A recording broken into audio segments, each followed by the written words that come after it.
What is happening, guys, and welcome back to the channel. For today's video, we're going to be taking a look at the Transformers Studio Series Rise of the Beasts Deluxe Class Bumblebee. Now, this is quite a special release. This is number 100 in the Studio Series. I cannot believe that we've seen that many entries into what has got to be one of the best toy lines Hasbro have ever put out. And I personally have been looking forward to this because it is a brand new Bumblebee and one that is looking to be pretty sick in terms of design. Now, for those wondering, this is a completely brand new mold. Despite it sharing similarities to some of the past designs, they have actually given it a complete new mold, which I think looks fantastic, and I think this could maybe be one of the better Bumblebees we've seen from the Studio Series. But one thing which is massively letting it down would have to be the paint apps.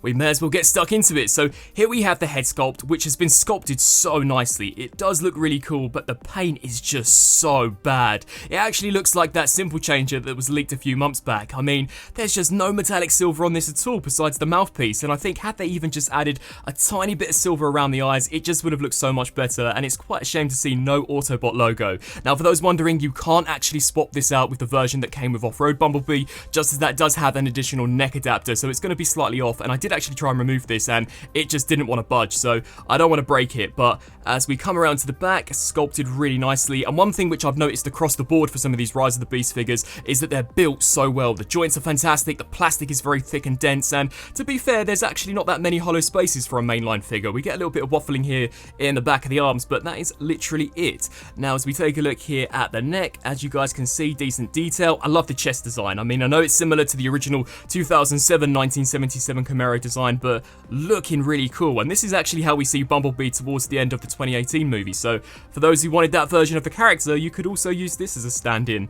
We get some nice silver there for the biceps and the arms. The hand design looks a little strange, I'm not going to lie. Maybe they should have given him an actual hand sculpt instead of just this massive paw, as without the Stinger Blaster, yeah, that's looking a little ugly, but we do get some decent details here for the side, some nice sculpt work for the chest, and I love the leg design. This actually looks super accurate to, I think, the artwork that was shown off a couple of months back, so that's really sick. These figures just as a whole seem to be so accurate to the CGI designs, and the foot design is really nicely done. We get some kind of suspension detail there, which I like. And as we come around to the back, if you picked up any of the previous Studio Series Bs, you'll know exactly what to expect. The backpack is built in the exact same way, yet it has loads of pins through it, so nothing's going to fly off during transformation. And one thing which is a massive improvement and literally an evolution for live action movie B figures would be that the doors are solid yellow plastic and the actual windows are a separate clip-on piece. This means that when we get him transformed up, there's going to be no ugly color mismatch, so that's really awesome. And we do actually get some pretty decent details, so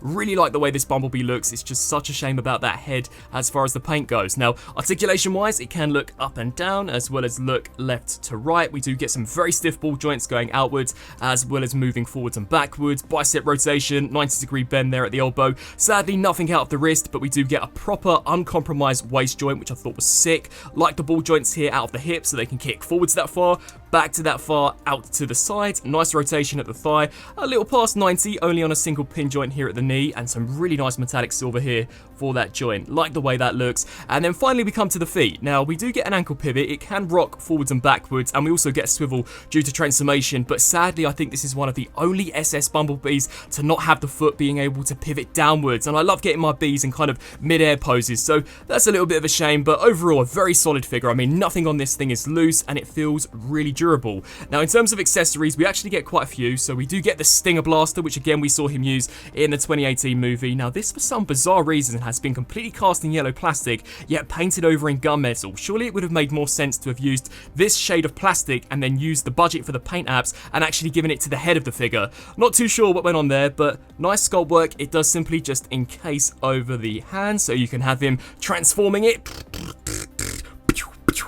and taking out some of those Terracons, which is kind of sick. And then finally we do get included the Stinger Blade, which again was a weapon he used in the Bumblebee movie, and lovely sculpt work, but just completely devoid of any paint. I mean, this thing is completely unpainted and no metallic silver for the blade, so it does come across a little cheap. It is a lot thicker in terms of plastic when in comparison to the blade that came with the original 2018 version, so that is something worth bearing in mind. And it simply does just tap here into the side of the arm. So overall, a really nicely done version of the character. It is just a shame that the paint is a little lacking in my opinion. Now, as we take a look at a few comparisons, here we have the new 1977 off-road Bumblebee compared alongside the original Camaro that we saw in the 2007 movie. So, as you guys can see, completely different in terms of scale and molding. This version is a lot shorter and a little more simplified in terms of design, nowhere near as detailed as what we got from the old Michael Bay movies, but as you guys can see, definitely a very striking difference, and I actually really like this new version of the characters. We come around to the back, you can see the similarities in the engineering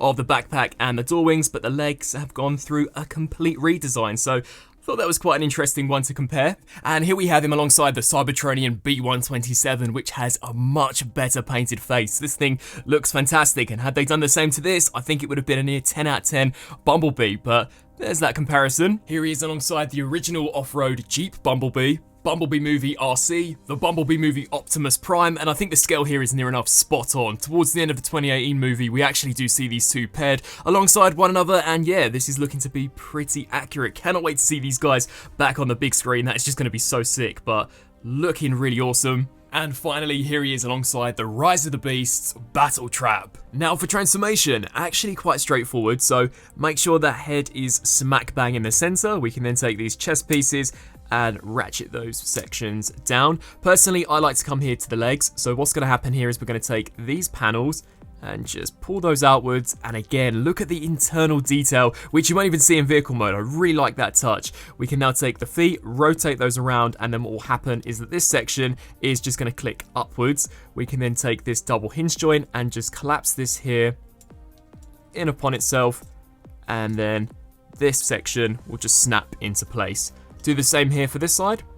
So bring that out, rotate the foot around, take this section here, ratchet that up, take this and just click that into place, and basically just combine the two halves. So quite a simple leg conversion. I think one of the more simplistic SS Bumblebees that we've had in terms of the way all that transforms. And now comes the upper torso, which is pretty much identical to the original Clunker Bumblebee. So take all of this, snap that section into place, take this section, click that in there, and like I said previously, everything is pinned on, so nothing's going to fly off like that original version, which I thought was a pretty sweet touch. We can then come around to the front, take the chest, and just detach it from the torso, and then you're going to want to make sure that this section here comes up and over, so we can just bring that up, and then snap that in there. And once that clicks in, it will actually straighten out these light pieces, so I thought that was pretty sweet. What we can then do is take the shoulder joints, rotate these sections here outwards, bring those inwards, and then we can take these wheels, snap those into place, and do the same here for this side. And here for the doors, there is a tiny slot on the outside of the thigh that this tab will just click into. Come to this side, do the exact same, and here on the inside we get these tiny little tabs which are going to peg into these little notches on the back of the arm. So just bring those down and rest them into place, and just like that, there we have the new Rise of the Beast Bumblebee transformed up into his off-road 1977 Camaro, and this looks fantastic. I love the update they've done to this Bumblebee. It's different enough when in comparison to the 2007 movie, yet looks immediately nostalgic to those old 2007 movie fans. Really liking the way this one looks, and I cannot wait to actually see this here on the screen, rolling out alongside Cheetah in the teaser trailer. It just looks so cool. Now, as we jump into the details, I really like this front section. As you guys can see, painted and sculpted really nicely. We do get the traditional Michael Bay black strips which go along the hood of the vehicle. We actually get this elevate section as well. Really like the way that looks, and the roll cage, that just looks so cool with the floodlights here at the top. As we come up to the roof, painted for the most part really nicely. I love the back of this as well. I really like the way this looks, kind of very aggressive looking, and the black detailing we have here looks fantastic, especially with the tail lights, and we get these huge thick wheels, way bigger when in comparison to the original Clunker B, and some pretty decent black stripes here over the top. Now, my biggest issue with this would have to be the undercarriage kibble. I mean, these arms look so ugly. Had they found a way to have perhaps pushed them inwards, maybe past the doors, this thing would have looked solid. I mean, it does look pretty cool, especially from this angle, but as we take a look at it here from the side, sadly the illusion is very quickly lost. But here is what Bumblebee looks from an underside. So there we have his head, which we know is screen accurate, judging by how he transforms in the 2018 movie. And here he is from a bird's eye perspective. Now, weapon storage, we do get this huge slot on the inside, which basically this tab of the blade will just snap into. So click that in there, and then we come around to the back of the bumper and we get this cutout that these tabs are actually going to snap into. So just click that in there, and that is weapon storage for our new Bumblebee. Now, for those wondering, as I did actually miss this in the Rise of the Beast Battle Trap review, yes, this guy can glide along the ground with absolute ease, so there is enough clearance between the forearms and the ground for him to roll out into battle alongside the Maximals and the Autobots. Now, for some comparisons, we have the new Bumblebee compared alongside the original 1977 version, and man, this new version just looks so much cooler. It's quite a bit elevated off the ground due to it having larger wheels, but looks a lot more aggressive. I mean, like I said in the Battle Trap review, these Transformers, these new ones, really do look like they can actually go head-to-head in battle in their vehicle modes. I can imagine this ramming into the side of Nightbird or Scourge, so really looking forward to seeing how that plays out on the screen, but there is that comparison, so you can definitely see the evolution. I believe he starts off in the movie with this Camaro, so the complete, clean, traditional 1977 look, and then somewhere along the lines he does upgrade into this off-road version, which is definitely really refreshing. Here he is alongside the off-road cheap Bumblebee from the previous movie. Bumblebee movie Optimus Prime, and judging by that image they revealed, looking to be pretty accurate in terms of scale. I like the way how these two pair. Cannot wait for Wheeljack, RC, and Mirage, as this is going to be such a cool team. Could it rival the original 2007 gang?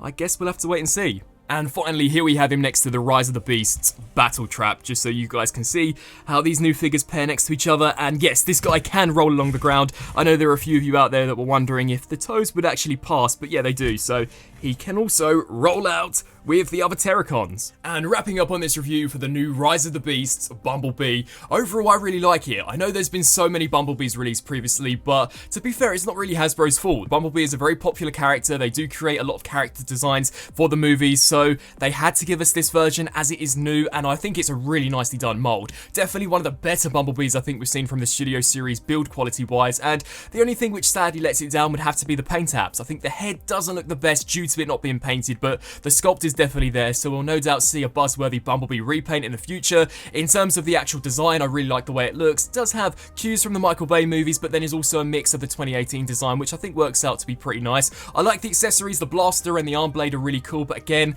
kind of weird, bizarre paint choices. And then we get stuck into transformation. Quite simplistic, but yet very effective. The off-road Camaro looks sick. I love the roll cage. Really like how heavy duty some of these new Rise of the Beast vehicles appear, and I don't really have that many complaints besides the undercarriage of the arms, and I love the fact that they're using yellow plastic for the doors and that the windows are clip-on pieces, meaning that there are barely no paint mismatches, so that's really sweet. So I think in terms of a recommendation, it's going to come down to personal preference as to whether or not you guys think there's enough new here to worth picking this up, but just know that if you do, it's definitely a pretty solid deluxe. I'd love to hear your thoughts down in the comment section below. What do you guys think of this slight new redesign for Bumblebee in the upcoming Transformers movie, and will you be adding this to the collection? As always, I thank you all so much for watching, and until my next review, I'll see you then. Thanks for watching.